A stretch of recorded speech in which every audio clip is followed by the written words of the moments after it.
기도하면서 지난 일주일 동안 또 생각해 보니까 이번 주가 오늘이 502주년 종교 개혁 주일입니다. 그래서 종교 개혁도 역시 하나님의 은혜예요. 종교 개혁의 모토는 하나님의 은혜로 돌아가는 거예요. 모든 것이 다 하나님의 은혜다라는 사실을 잊어서는 안 된다라는 것입니다. 종교 개혁은 16세기 유럽에서 일어난 아주 오래된 과거의 사건이 아니에요. 우리 종교 개혁 그러면은 1517년에 이루어진 16세기에 이루어진 지금으로부터 몇백 년 전에 이루어진 아주 오래된 과거의 사건으로 우리가 그렇게 치부하기 쉬운데, 그런 아주 오래된 과거의 사건이 아닌 언제 어디서나 오늘과 내일의 바른 교회를 위한 현재적 사건이다라는 게 종교 개혁. 1517년에 있었던 그 사건, 그 시발점으로 시작되어진 종교개혁, 수백 년 전에 이미 과거에 있었던 사건이 아니라 오늘과 내일 바른 교회를 위한 늘 현재적인 사건이다라는 것입니다. 종교개혁은 어느 날 갑자기 우연히 일어난 사건이 아닙니다. 이 놀라운 사건은 필연적으로 일어나게 된 것은 중세를 지배하고 있던 로마 교황청이 철저하게 성경에서 이탈하였기 때문입니다. 중세 천년을 암흑시기라고 하는데, 그 천년이 왜 암흑시기였냐 하면 하나님의 말씀에서 떠난 시대였기 때문이에요. 중세 교회가 유럽을 다 장악하고 유럽을 지배하고 참 엄청나게 부흥한 것 같았지만 사실은 암흑시대였어요. 말씀을 떠난 시대였기 때문입니다. 중세 로만 카톨릭은 헬라 철학의 짙은 영향을 받아서 구원은 인간의 선행을 통해서 이루어진다라고 어느덧 가르치고 있었고요. 그리고 사람들의 그런 선행, 행위, 공로 이런 것들이 중심이 되어가고 있었어요. 본격적인 종교 개혁의 물꼬를 튼 이 마틴 루터는 당시에 비텐베르크, 독일의 독일의 작은 도시의 이 비텐베르크 대학에서 성경을 가르치고 있었습니다. 로만 카톨릭의 가르침대로 성경을 가르치던 루터는 오늘 본문인 이 로마서 1장 17절 말씀으로 인하여 깊은 고뇌에 빠지게 되었어요. 로만 카톨릭의 가르침대로 성경을 자기도 배웠고 또 그것을 학생들에게 가르치다가 이 로마서 1장 17절 말씀 때문에 깊은 고뇌에 빠지게 되었다라는 것입니다. 아무리 생각을 해봐도 로만 캐톨릭의 가르침과 이 로마서 1장 17절의 말씀은 맞지 않았기 때문이었습니다. 루터는 수없이 많은 고민과 고뇌 속에서 그가 정말 얼마나 하나님 앞에서 몸부림치면서 고민하고 고뇌하면서 그 속에서 구원은 하나님의 전적인 은혜의 선물이며 그것을 믿는 자가 구원을 받게 된다라는 세상을 완전히 뒤바꿀 놀라운 진리를 깨닫게 되었습니다. 루터는 1517년 10월 31일 비텐베르크 대학 교회의 정문에 로만 카톨릭의 잘못된 구원론, 특별히 교황의 이름으로 판매되고 있던 면죄부에 대한 95개조 반박문을 내걸게 됩니다.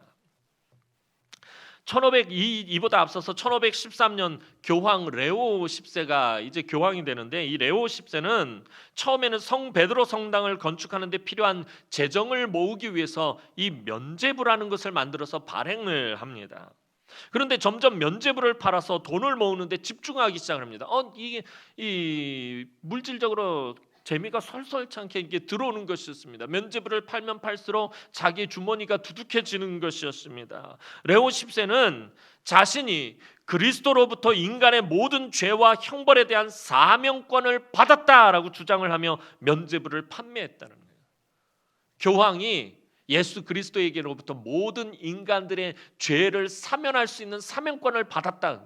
그래서 내가 면죄부를 판매할 수 있다라고 그렇게 말한 것입니다.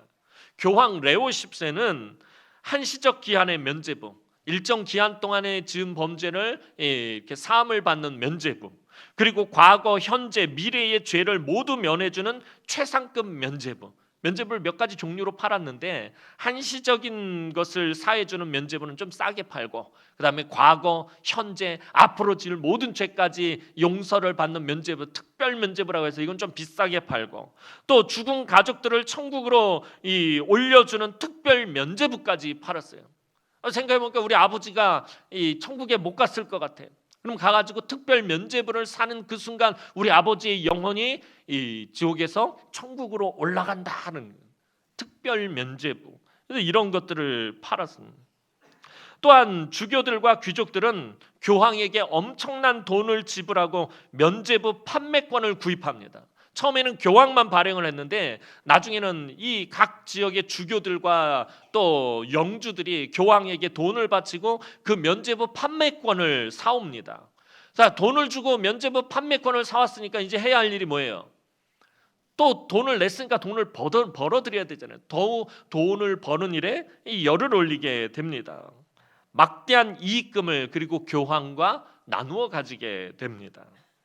교황에게 면죄부 판매권을 구입하기 위해 엄청난 돈을 지불한 이 주교들과 귀족들은 그 돈을 회수하기 위해 더 많은 이익을 남기기 위해 또 면죄부를 판매하는 일에 아주 열심을 다했습니다. 어떤 귀족들은 이 화술의 달인인 웅병가들을 판매 책임자로 고용합니다. 이 웅병가들, 이 당시 웅병가들은 말을 너무 잘해가지고 이 국민들, 백성들을 선동하는데 앞장서는 사람들이었어요. 이런 사람들을 다 판매책으로 고용을 한 거였어요. 그러니까 나가가지고서 이 사람들이 말을 막 하면은 사람들이 그냥 현혹이 돼가지고 너도 나도 할 것 없이 막 면죄부를 사기를 시작하는 거예요. 이처럼 미신적이고 전혀 성경적이지 않은 행위에 분노한 루터는 전격적으로 면죄부를 공격하며 95개조 반박문을 써서 내걸었습니다.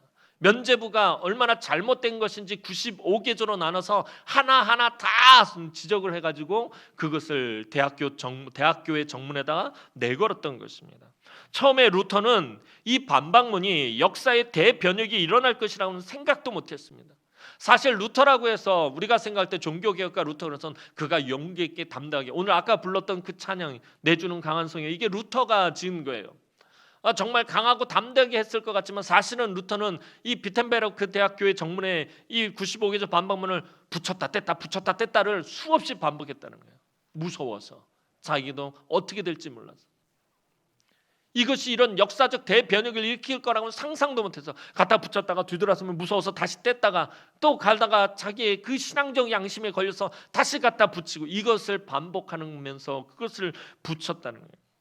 교회 개혁의 대역사의 주역이 자신이 될 것이라고는 상상도 하지 못했습니다. 하지만 그가 내걸은 그 95개조 반박문은 당시 로만 캐톨릭의 근간을 뒤흔들고 종교개혁이라는 새 역사의 장을 여는 출발점이 되었습니다. 루터는 죽기 전에, 그가 임종하기 직전에 자신이 평생에 이 로마서 1장 17절 말씀에 매여 있음을 고백했다고 합니다.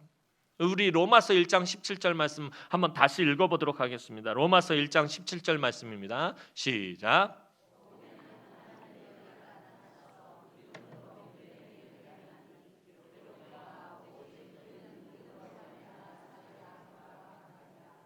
아멘.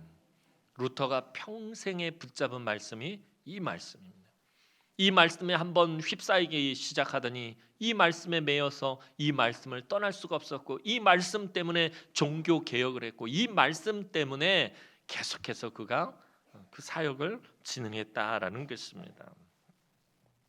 로만 캐톨릭의 사제로서 살아가는데 그를 방해했던 것은 바로 이 로마서 1장 17절에 하나님의 의가 나타나서라는 말씀이었다라고 그가 고백하고 있습니다.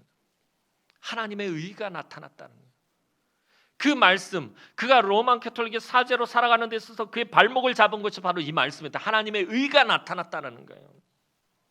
당시에 중세를 살아가는 사람들에게 반드시 도달해야 하는 것이 바로 이 하나님의 의였습니다. 중세 교회는 이 하나님의 의에 도달하기 위해 그토록 행위를 강조했어요. 하나님의 의에 도달해야 구원을 받는다는, 하나님의 의와 비슷해져야지 이 구원을 받을 수 있다는. 그러면 하나님의 의에 도달하기 위해서는 어떻게 해야 되느냐? 종교적인 선행을 해야 된다라고 그렇게 가르쳤던 것입니다. 그러나 인간은 그 의의 기준에 스스로의 힘으로 이르지 못하고 죽는다라는 것을 루터는 깨닫게 되었던 것입니다. 루터는 처음에 이 카톨릭의 사제로서 이 기준에 도달하기 위해서 그가 철저하게 금욕을 하고 고행을 하고, 심지어 그가 채찍으로 자기 등을 수없이 때려서 루터의 등에는 그 채찍 자국이 아주 흉할 정도로 남아 있었다고 그래요. 로마의 대성당 그 계단을 무릎으로 기어 올라가 가지고서는 그 일을 수없이 반복하고 그렇게 고행을 하면서 자기의 죄의 문제를 해결받기 위해서 하나님의 의에 도달하기 위해서 이 루터도 엄청나게 노력했지만 수없이 노력했지만 노력하면 노력할수록 고행하면 고행할수록 금욕하면 금욕할수록 스스로의 힘으로 할 수 없다라는 것을 알게 되었습니다. 바로 그 기준이 인간이 도달하기 힘든 것이라면 이것이 어떻게 복음, 즉 기쁨의 소식이라고 할 수 있겠는가? 루터는 그것을 고민하기 시작했다는 거예요. 복음에는 하나님의 의가 나타나서 오늘 로마서 1장 17절 말씀입니다. 복음이 뭐예요? 기쁨의 소식이잖아요. 좋은 소식이잖아요. 구원의 소식이잖아요. 그런데 사람이 그것에 도달하지 못한다면 이것을 어떻게 기쁨의 소식이라고 말할 수 있겠는가라고 루터는 고민하기 시작했다는 것입니다. 그 결과 루터는 하나님의 의를 얻는 것이 인간에게 정말 기쁜 소식이 되려면, 이것이 정말 복음이 되려면 결국 인간이 노력으로 도달하는 것이 아니라 반대로 하나님께서 내려주시는 선물이어야 한다라고 역으로 생각하게 된 거예요. 인간이 도달할 수 없습니다. 인간이 도달할 수 없는데 어떻게 그것이 기쁨의 소식이 되냐? 이 복음이 정말 기쁨의 소식이 되려면 인간이 도달할 수 없으니까 인간에게서부터 시작하는 것이 아니라 하나님께서 내려주시는 선물이어야 한다라는 것을 이 루터가 깨닫게 된 것이었습니다. 그 선물이 하나님의 전적인 은혜라는 것도 깨닫게 된 것입니다. 중세는 구원을 위해서 종교적인 선행을 요구했어요. 이 로만 캐톨릭 성도들에게 이 종교적 선행을 요구합니다. 그것은 금식, 자선, 독신, 순례, 성자의 유물 모으기, 십자군 전쟁에 참여하기, 또 면죄부를 사는 것, 그리고 마지막으로 최종적으로 교황에게 복종하는 것, 이것이었습니다. 이것이 중세시대는 구원을 받는 방법이었습니다. 그런데 루터가 발견한 복음에는 하나님의 의가 나타나서 믿음으로 믿음에 이르게 한다라는 이 말씀은 행위 구원을 말하는 중세 천년의 전통을 완전히 뿌리째 뒤흔든 사건이었습니다. 이 말씀은 중세 암흑기에 무너진 교회와 성도들에게 한 줄기 빛과 같은 소망의 메시지였습니다. 인류의 조상 아담과 하와가 범죄한 이후 모든 인간은 죄와 사망 가운데 놓이게 되었으며 죽기까지 죄의 종노릇하게 되었습니다.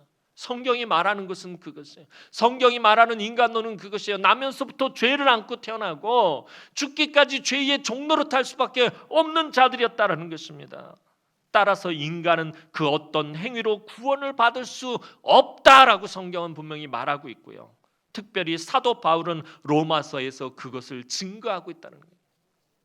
나면서부터 죄를 안고 나고 죽을 때까지 죄의 종노릇하는 자들이 스스로의 힘으로는 하나님의 의를 얻을 수 없다라는 것을 밝힌 것이 바로 이 로마서 사도 바울의 말씀입니다.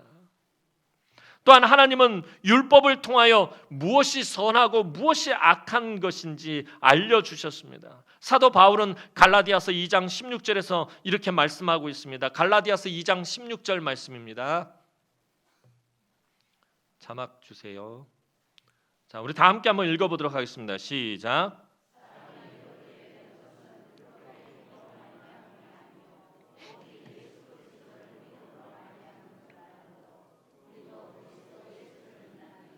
는 우리가 율법의 행위로서가 아니고 그리스도를 믿음으로써 의롭다함을 얻으려 함이라. 율법의 행위로서는 의롭다함을 얻을 육체가 없느니라. 아멘. 오늘 이곳에서 신앙생활하고 있는 저와 여러분들은 종교개혁의 후예들입니다. 저와 여러분들은 개혁교회의 후예들이에요. 종교개혁주의를 맞이해서 믿음으로 말미암아 의롭게 된다라는 이 진리를 다시 한번 마음에 담아야 한다라는 거예요. 이제 의인이 무엇이냐라는 거예요. 의인.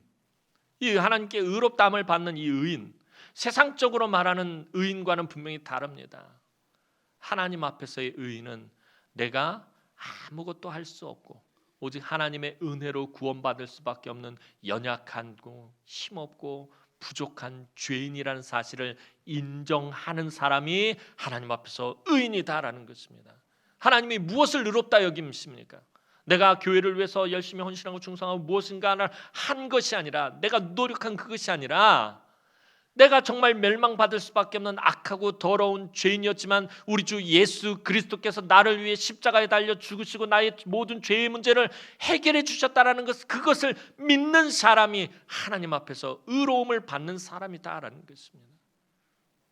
그러니까 세상이 말하는 의와 하나님이 말하는 의는 아주 다른 것이에요. 믿음으로 말미암아 의롭게 된다라는 이 사실, 이 진리를 우린 늘 마음에 담아야 합니다. 그리스도인들의 삶의 모든 의미와 가치는 하나님께서 은혜의 선물로 주시는 사랑과 용서에 대한 믿음에서 출발한다라는 것이 루터의 깨달음이며 종교개혁의 정신입니다. 하나님께서 은혜의 선물로, 하나님이 사람들을 보시고 너무 불쌍해서, 잘한 것이 있어서가 아니라, 진짜 의로워서가 아니라 하나님 보시고 불쌍히 여기셔서 은혜의 선물로 주셨던 그 사랑, 베풀어 주신 그 사랑, 그 베풀어 주신 용서에 대해서 내가 믿는 그 믿음에서 출발한다라는 것, 이것이 바로 루터의 종교개혁 사상이었다라는 것입니다. 루터가 천명한 종교개혁의 원칙은 오직이라는 이 뜻을 가진 라틴어인 솔라라는 이 말로 설명할 수 있습니다. 이 솔라라는 말은 라틴어에서 태양을 가리키는 말이에요. 태양은 몇 개죠? 하나밖에 없어요. 오직 하나밖에 없다. 그래서 이 솔라라는 말은 오직이라는 의미를 갖고 있는 말입니다. 그래서 구원은 인간의 공로가 아니라, 인간의 열심으로가 아니라 솔라 그라시아, 오직 은혜로 된다라는 거죠. 우리의 힘과 우리의 노력으로 되는 것이 아니라, 우리의 선행으로 되는 것이 아니라 오직 하나님의 은혜로 이루어지며 인간의 죄를 사하기 위한 그리스도의 십자가에 대한 솔라 피데, 오직 믿음으로 구원에 이른다라는 것입니다. 오직 우리 주님의 십자가만이 나의 모든 죄를 사하신다라는 그 믿음에서 시작한다라는 것입니다. 그리고 교회의 진정한 힘과 권위는 로만 캐톨릭의 전통이나 교회에서 나오는 것이 아니라 오직 성경, 솔라 스크립투라에서 나오는 것이다. 이것이 이 루터의 종교개혁의 가장 원칙입니다. 또한 교회의 주인과 중심은, 이 교회의 주인, 이 교회의 중심은 교황이 아니라 오직 그리스도시다. 교회의 머리 되시고 교회의 주인 되시는 분은 오직 예수 그리스도뿐이다라는 것, 이것이 바로 종교개혁의 원칙이고 정신입니다. 종교개혁 502도를 맞이하며 우리는 140여 년 전에 이 땅에 복음이 전파된 것이 오직 하나님의 은혜라는 것을 확신합니다. 우리 민족 가운데 하나님께서 복음을 베풀어 주신 것, 복음이 전파되게 하신 것, 이것 정말 귀한 은혜입니다. 광복절 때도 말씀드린 것처럼 우리나라 구한말 어떠했습니까? 구한말 정말 찢어지게 가난했고요. 세계 열강들 그 틈바구니 속에서 한없이 연약했던 민족이 우리 민족이었습니다.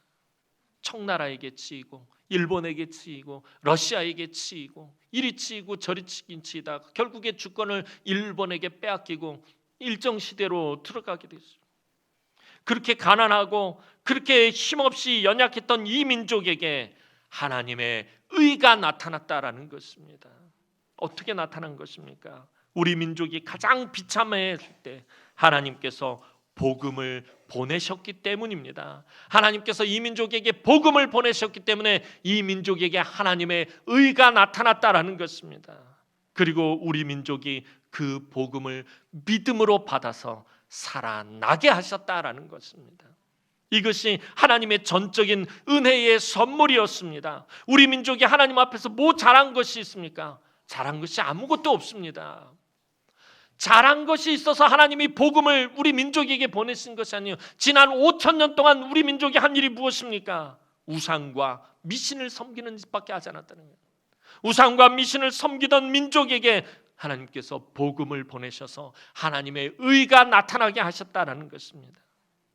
하나님이 이 민족을 불쌍히 여기시고 은혜를 베푸셔서 복음을 통해 하나님의 의가 나타나게 하신 것입니다. 그리고 하나님의 놀라운 은혜와 복을 받아 누리게 하셨습니다. 그래서 우리 민족은 지금도 하나님의 은혜가 없이는 살 수 없는 민족입니다.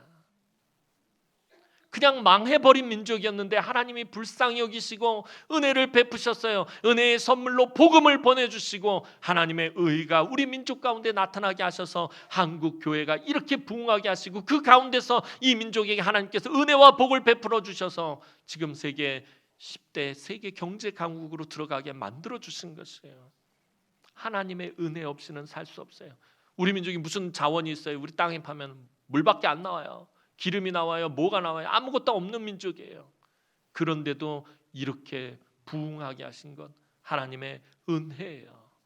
그래서 은혜가 없이는 살 수 없는 민족, 아마 세계에서 유일할 거예요. 우리 민족이라고 생각해요. 저는 하나님의 은혜 없이는 살 수 없는 민족이에요.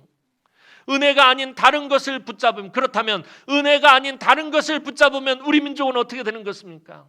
망하는 것이에요. 특별히 한국 교회가 하나님의 은혜로 이렇게까지 부흥했고 이렇게까지 성장했다면 한국 교회가 하나님의 은혜를 잊어버리면 안 돼요. 성도들이 하나님의 은혜를 잊어버리면 안 돼요. 은혜가 아닌 다른 것을 붙잡으면 안 돼요. 세상에 썩어지고 없어질 것들을 붙잡으면 안 돼요. 세상에 망할 것들을 붙잡으면 망할 수밖에 없는 거예요. 저와 여러분들은 은혜를 붙잡아야 살 수 있는 사람들이고요. 저와 여러분들이 은혜를 붙잡을 때 이 나라와 이 민족이 회복되어지고 살아나는 거예요. 왜 이 사회가 이렇게 엉망진창이 돼버린 것입니까? 교회가 은혜를 잊어버렸기 때문에 그런 거예요. 아까 말씀드렸잖아요. 은혜는 뭐예요? 오직 은혜라는 말은 우리가 잘한 것이 없다라는 것이에요. 그런데 우리가 이렇게 잘 살고 한국 교회가 이렇게 부흥하니까 이게 내가 잘나선 그런 줄 알고 나 때문에 그런 줄 알고선 하나님의 은혜를 놓아버렸다라는 것이에요. 그래서 지금 이 나라가 이렇게 되는 것이에요. 여러분들 자녀를 키워보면 그렇잖아요. 자녀들이 크면서 사춘기 때 들어오면서 이들이 부모와 부딪히는 이유가 뭐예요? 지들이 잘나서 그렇게 큰 줄 아는 거예요. 지들이 잘나서 그렇게 똑똑한 줄 아는 거예요. 지들이 잘나서 그렇게 나이키 입고 뭐 그렇게 옷 입고 노스페이스 잠바 입고 그러고 다니는 줄 알아요. 아니에요. 부모의 은혜가 있었기 때문이에요. 또 이런 말하면 젊은 세대는 목사님 왜 갑자기 꼰대같이 저런 얘기하는 거예요? 은혜를 얘기하는 거예요. 은혜를. 한국 교회가 그렇게 돼버린 거예요. 교회가 처음에 구한말을 얼마나 그랬어요. 정말 힘들고 어렵고 신사참배 때문에 일정시대 때 얼마나 고통을 당하고 6.25 때 공산주의자들에 의해서 얼마나 핍박을 받고 교회가 그렇게 하면 그 가운데서 이렇게 성장했는데 이게 지들이 잘나서 그런 줄 안다는 거예요. 자기들이 잘해서 한국교회가 이렇게 부흥한 줄 알고선 은혜를 놓아버린 것이에요. 그랬더니 교회가 엉망진창이 되버린 거예요. 교회가 엉망진창이 되니까 어떻게 돼요? 사회가 엉망이 되버린 거예요. 이 나라 이 민족이 영성을 붙들고 있어야 할 한국교회가 그 영성이 무너져 버리니까 이렇게 엉망이 되버린 거예요. 은혜 아닌 다른 것을 붙잡으면 망하게 되어 있다는 거예요. 종교개혁 502도를 맞이하는 한국교회는 여전히 개혁 과제가 넘쳐나고 있습니다. 우리 사회의 도덕적 해이보다 교회의 영적 해이는 마치 중세교회처럼 날이 갈수록 도를 더해가고 있다는 것입니다. 종교개혁은 역사 속에서 아주 오래전에 이미 끝이 난 것이 아닙니다. 개혁교회는 개혁이 끝난 교회를 말하는 것이 아니에요. 개혁교회는 개혁이 끝난 교회가 아니라 역사 속에서 날마다 새롭게 변화되고 날마다 새롭게 개혁되는 교회를 말하는 것입니다. 우리 교회가 몸담고 있는 대한예수교 장로회 합동교단은 개혁주의 신앙을 바탕으로 하고 있어요. 특별히 우리는 칼빈의 개혁주의 신학을 바탕으로 하고 있어요. 칼빈의 여러 가지 개혁주의 신학이 있는데 그 핵심을 한마디로 표현한 것이 이 라틴어로 코람 데오라는 말이에요. 코람은 누구의 면전 앞에서, 누구의 앞에서라는 뜻이고, 데오는 데우스 하나님을 말하는 거예요. 하나님 앞에서. 우리가 신앙생활할 때 어떻게 해야 된다고요? 칼빈이 우리에게 말하는 것은 너희가 하나님 앞에서 신앙생활하는 것처럼 살아야 된다는 거예요. 하나님 앞에 있는 것처럼 살아야 한다는 것입니다. 그런데 오늘 한국교회를 보면 하나님이 없는 것처럼 신앙생활을 한다는 거예요. 하나님 안 보시겠지, 하나님 지금 여기는 안 계시겠지, 하나님 없는 것처럼 신앙생활 하니까 엉망진창이 되버린 거예요. 늘 하나님 앞에서 우리가 살아야 한다는 거예요. 칼빈의 핵심은 코람데오인데 이게 뭘 말하는 거냐면 하나님의 절대 주권을 인정하는 것을 말하는 거예요. 저와 여러분들이 속해 있는 대한예수교 장로교 합동측에서 핵심은 하나님의 절대 주권을 인정하는 것이에요. 모든 것이 다 하나님의 주권이다라는 것이에요. 모든 것이 다 하나님의 은혜라는 것이에요. 우리가 할 수 있는 것이 아무것도 없다라는 것입니다. 이 개혁주의 전통을 지키는 것이 바로 저와 여러분들이 속해 있는 우리 합동교단이고요. 이걸 보수신학이라고 하는 거예요. 교회에 그냥 어떤 그런 전통을 지키는 것이, 이것이 보수신학이 아니라 칼빈의 이 개혁주의 종교개혁의 이 원칙들을 지키고 이것이 이어지도록 하는 것이 보수신학이에요. 이것을 깨는 것이 자유신학이고요. 자유주의자들이고요. 이단들인 것이. 진정한 개혁주의는 교회가 날마다 새로워지고 날마다 개혁되어야 한다는 것입니다. 그러기 위해서는 교회가 종교개혁의 원칙으로 되돌아가야 한다는 거예요. 이미 끝난 것이 아니라 지금도 계속되어야 한다는 것입니다. 한국 교회가 복음으로 돌아가야 합니다. 예수의 십자가만 바라봐야 합니다. 성경은 우리에게 분명히 말하고 있습니다. 히브리서 12장 2절 말씀 보도록 하겠습니다.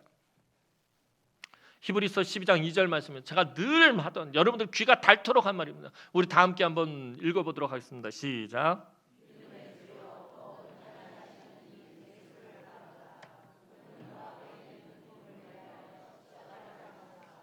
부끄러움을 개의치 아니하시더니 하나님 보좌 우편에 앉으셨느니라. 우리가 끝까지 바라봐야 할 분도에 믿음의 주여 온전하게 하시는 이신 예수만 바라봐야 합니다. 예수만 우리의 소망이다라는 거예요. 예수님밖에 없다라는 거예요. 예수의 십자가밖에 없다라는 것입니다. 예수를 바라보지 못하면, 예수의 십자가를 붙잡지 못하면 중세의 암흑기로 되돌아가 버리고 말 것이에요. 요즘 한국교회 목회자들이 예수 그리스도의 십자가의 복음을 선포하지 않고 있어요. 맨날 복 받는 것만 말하고 있고요. 이상한 것만 말하고 있어요. 사도 바울은 분명하게 외치고 있습니다. 갈라디아서 6장 14절 말씀 보도록 하겠습니다. 갈라디아서 6장 14절 말씀입니다. 갈라디아서 6장 14절 말씀입니다. 시작.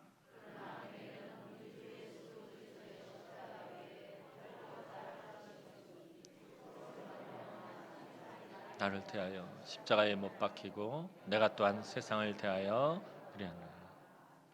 사도 바울이 지금 뭐라고 말하고 있어요? 내게는 우리 주 예수 그리스도의 십자가 외에는 자랑할 것이 없다라고 말하고 있어요. 대사도인, 신약 성경의 절반을 기록한 대사도인 사도 바울이 말하고 있어요. 십자가 외에는 자랑할 것이 없다는 거예요. 로마서 2장에 보면요, 나는 십자가 외에는 알기를 원하지 아니하노라라고 말하고 있어요. 십자가밖에 없다라는 거예요. 저와 여러분들이 증거해야 될 것도 십자가밖에 없고요. 저와 여러분들이 자랑할 것도 십자가밖에 없고요. 저와 여러분들이 붙잡아야 할 것도 예수의 십자가밖에 없다라는 것입니다. 목사님 뭐 그렇게 당연한 말씀을 하십니까? 당연한 말인데도 불구하고 오늘날 한국교회 목회자들과 한국교회 성도들이 예수의 십자가를 붙잡고 있지 않기 때문에, 예수의 십자가를 자랑하지 않기 때문에 그래요. 내가 어느 대학을 나왔고, 내가 어느 직장을 다니고 있고, 내가 재산이 얼마이고, 내가 무엇을 지금까지 해왔고, 우리가 자랑할 것을 이런 것으로 바꾸어 버렸다는 거예요.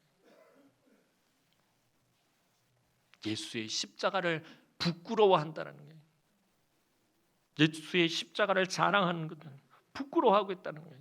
예수의 십자가를 바라보지 않고 자기 신념에 빠져 있다는 거예요. 자기들이 예수를 바라보지 않은 것은 둘째치고 성도들도 예수를 바라보지 못하게 만들고 있다는 거예요. 이게 오늘날 한국교회 목회자들의 잘못된 점이에요.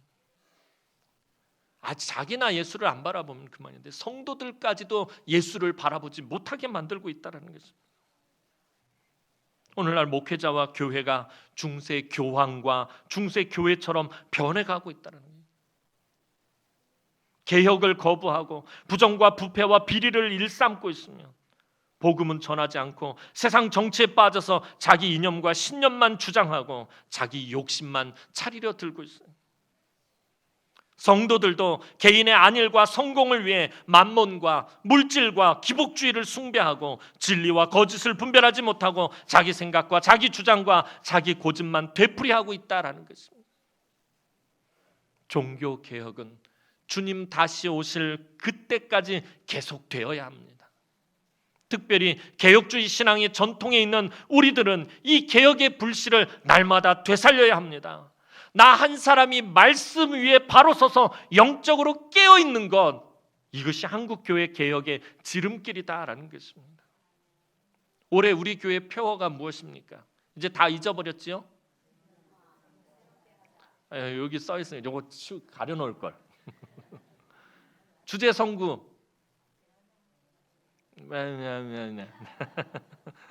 주제성구 뭐예요? 로마서 12장 2절 말씀. 너희는 이 세대를 본받지 말고 오직 마음을 새롭게 함으로 변화를 받아 하나님의 선하시고 기뻐하시고 온전하신 뜻이 무엇인지 분별하도록 하라. 로마서 12장 2절 말씀 우리 함께 다 한번 읽어보도록 합시다. 올해 주제. 자, 시작.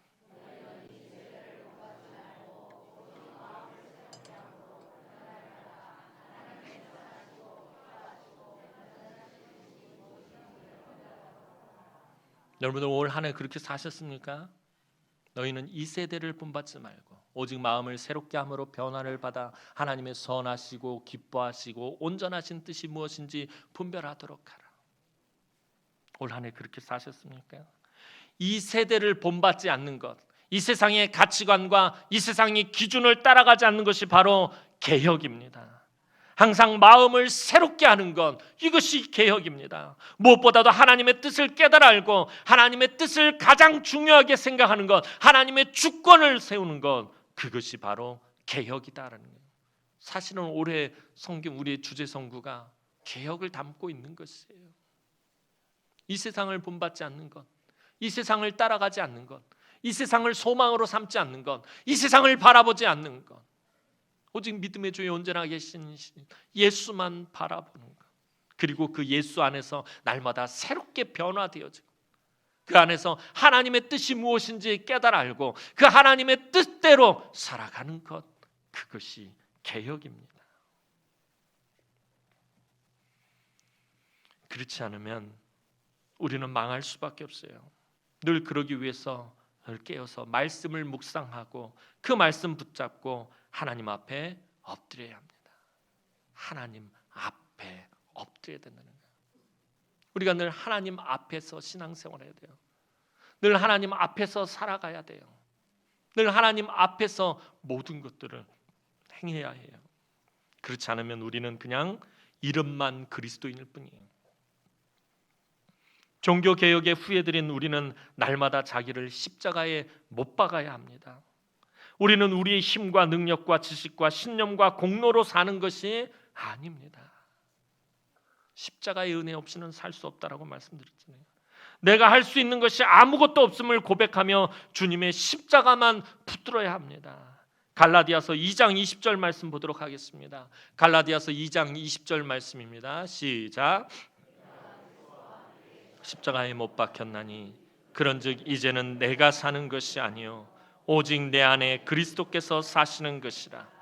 이제 내가 육체 가운데 사는 것은 나를 사랑하사 나를 위하여 자기 자신을 버리신 하나님의 아들을 믿는 믿음 안에서 사는 것이라. 아멘. 사랑하는 성도 여러분, 종교 개혁이 있기 훨씬 오래전에 하나님은 우리 삶의 모든 문제의 해답을 한마디로 요약해 주셨습니다. 그것은 바로 믿음입니다. 의인은 그의 믿음으로 말미암아 살리라. 오늘 사실 이 로마서 1장 로마서를 기록한 사도 바울이 하박국 선지자의 말씀을 인용한 것이에요. 하박국 선지자는 예레미야가 활동하던 시기, 즉 남쪽 유다가 거의 망하기 일보 직전 그때 활동하던 선지자예요.